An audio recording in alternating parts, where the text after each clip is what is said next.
Welcome viewer, I am Murugan S. This video tutorial describes how to merge C and E drive in Windows.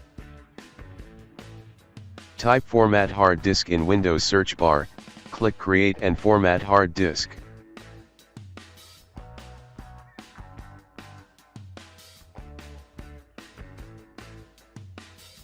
First backup all important datas from E drive.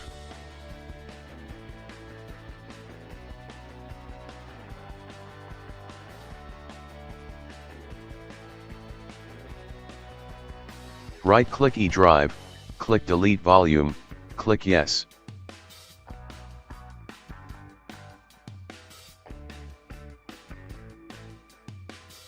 Right-click C drive, click Extend Volume.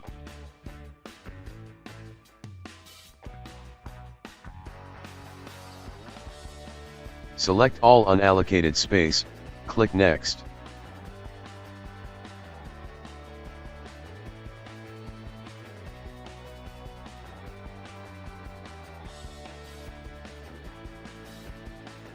I hope this video tutorial helps to you.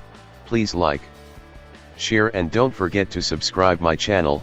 Thank you very much. See you next video.